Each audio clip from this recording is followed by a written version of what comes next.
अस्सलाम वालेकुम स्टूडेंट्स। आज का जो हमारा लेक्चर है इसमें हमने फाइंड करना है order of permutation. Order of permutation क्या होता है? जिस तरह से हमने ग्रुप्स में डिस्कस किया था कि किसी भी एलिमेंट का ऑर्डर अगर आपने चेक करना हो तो वो क्या होता है, हम क्या करते हैं उस एलिमेंट को अपने आप से मल्टीप्लाई करते जाते हैं। जैसे ए का हमने चेक करना है, ए को ए से किया, ए से जितनी दफ़ा करते जाएंगे जिस नंबर पे वो आपको आइडेंटिटी देगा वो उसका क्या होता है, ऑर्डर होता है।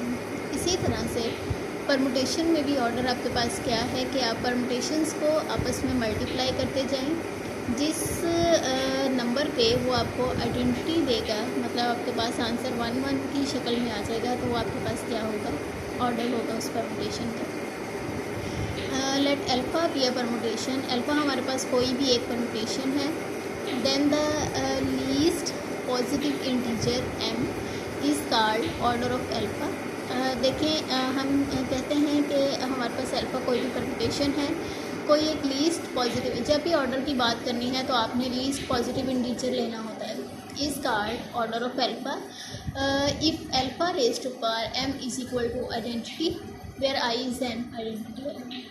लीस्ट की बात हम क्यों करते हैं? हमने जब ग्रुप्स में स्टार्ट में किए थे चेक एलिमेंट्स के ऑर्डर्स, जैसे एयोटा का किया था तो एयोटा 4 पे क्या दे रहा था, 1। इसी तरह से एयोटा 8 पे भी क्या दे रहा था, 1। लेकिन हमने जो लेना होता है वो क्या लेना था, लीस्ट पॉजिटिव इंटीजर, छोटे से छोटी पावर जहाँ पे वो आपके पास 1 आंसर दे रहा हो वो उसका क्या होता है, ऑर्डर होता है। इसी तरह से परमुटेशन में भी आपके पास वही वाला तरीका है कि आप उसको मल्टीप्लाई करते जाएं, जहाँ पे आपको आंसर 1 दे दे वो आपके पास क्या होगा, उसका ऑर्डर होगा। लेट देखें, अल्फ़ा कोई भी परमुटेशन है 1 2 3 एंड सो ऑन, वो इस तरह भी आपको लिख के दे सकते हैं 1 2 3, मतलब 1 2 पे मैप हो रहा है, 2 3 पे मैप हो रहा है और 3 फिर किस पे मैप हो रहा है, 1 पे हो रहा है। Find order of alpha. अब देखें, अल्फ़ा हमारे पास ये है। अब हम अल्फ़ा को अल्फ़ा से मल्टीप्लाई करते हैं, अल्फ़ा स्क्वायर। देखें, दो परमुटेशंस को कैसे मल्टीप्लाई करते होते थे, ऊपर वाले एलिमेंट्स को इसी तरह से हमने लिख दिया कि देखें 1 2 पे मैप हो रहा है, 2 3 पे मैप हो रहा है, 2 3 पे मैप हो रहा है, 3 1 पे मैप हो रहा है, फिर 3 1 पे हो रहा है, 1 2 पे हो रहा है। ये चीज़ आई, ये आया अल्फ़ा स्क्वायर। देखें यहाँ पे आइडेंटिटी नहीं आई है। आइडेंटिटी तब आती कि 1 1 पे होता है, 2 2 पे होता है, 3 3 पे होता है, यहाँ नहीं आई है। अब हम आगे चलते हैं, हम अल्फ़ा क्यूब से कर लेते हैं। अल्फ़ा क्यूब किसके इक्वल होगा, अल्फ़ा स्क्वायर डॉट अल्फ़ा, मतलब अल्फ़ा स्क्वायर को अल्फ़ा से मल्टीप्लाई करें। अल्फ़ा स्क्वायर अभी जो हमने फाइंड किया है ये रहा 3 1 2 और ये है 2 3 1, इन दोनों को मल्टीप्लाई करके देखें 1 2 3, 1 3 पे है, 3 1 पे है, 1 हो गया, 2 1 पे है, 1 2 पे है, 2 के नीचे 2 हो गया, 3 2 पे है और 2 3 पे है।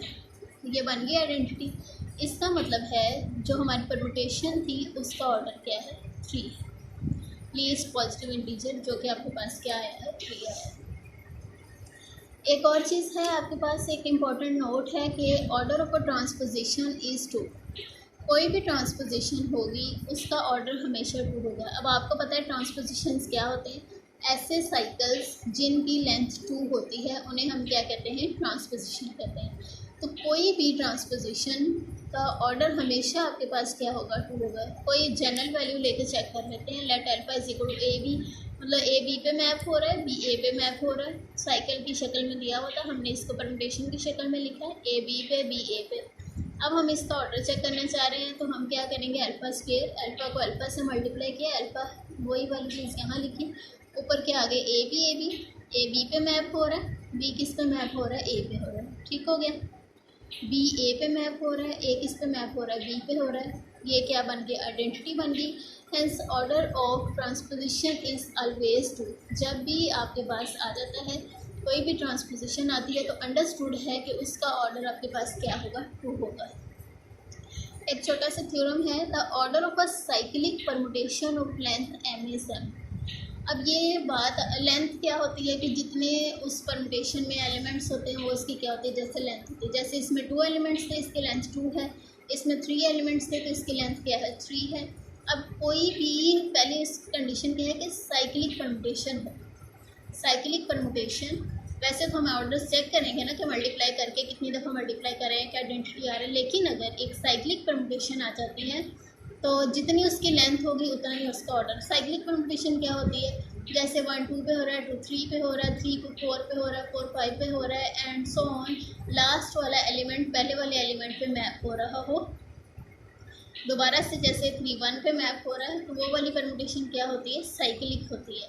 तो उसकी लेंथ, जैसे इसकी लेंथ 3 है, तो इसका ऑर्डर भी क्या होगा, 3 होगा। ये किसके लिए स्पेसिफाइड है, ये सिर्फ साइक्लिक परमुटेशन के लिए। जैसे ये देखें, ये भी साइक्लिक परमुटेशन थी ना, 1 2 पे, 2 3 पे, 3 अगेन किस पे चला गया, 1 पे चला गया।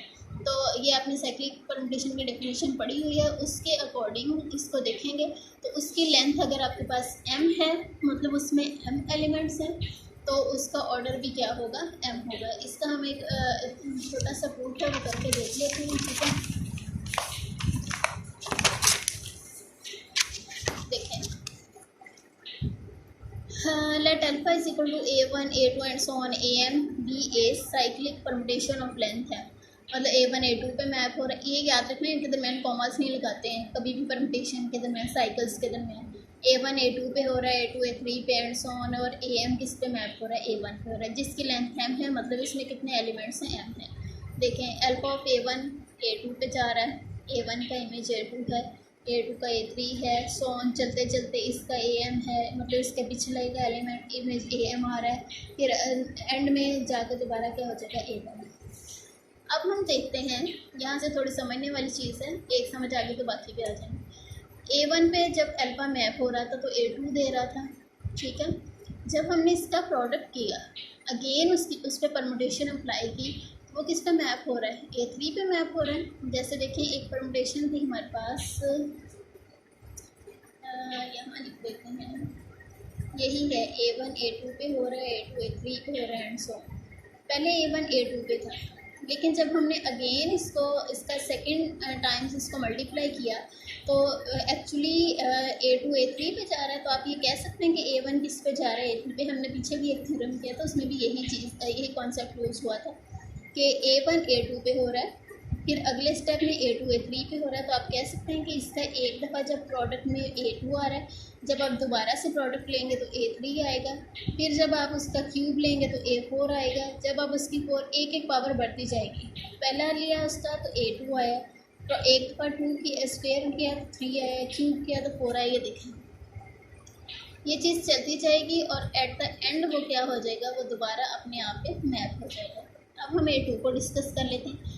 a2 a3 पे हो रहा है, जब आपने उसका स्क्वायर किया तो a4 पे चला गया, फिर आपने क्यूब किया तो a5 पे चला गया, एंड सिमिलरली ये जब m तक आएगा तो ये किस पे चला जाएगा, दोबारा से a2 पे चला जाएगा, ठीक है।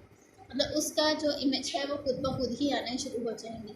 ये देखें, a3 से शुरू हुए थे तो a2 पे आ गए, फिर हम am पे आ जाते हैं, am a1 पे हो रहा है, फिर स्क्वायर किया तो a2 पे हो गया, क्यूब किया तो a3 पे हो गया, एंड सो ऑन चलते चलते फाइनली ये अपने आप पे ही मैप हो रहा है। जैसे ये देखिए, इसके कॉन्सेप्ट के अकॉर्डिंग a1 a2 पे था, a1 फिर a3 पे हो गया, प्रोडक्ट चलते चलते तो a1 दोबारा से अपने आप पे आ गया, फिर a2 अपने a2 पे हो गया, एंड सो ऑन am पे हो गया। मतलब सारे एलिमेंट्स अपने आप पे मैप हो रहे हैं। इसको आप ऐसे लिख सकते हैं, a1 पे, a2 a2 पे, एंड सो ऑन am जो है वो am पे मैप हो रहा है। तो ये क्या बन गई, आइडेंटिटी बन गई।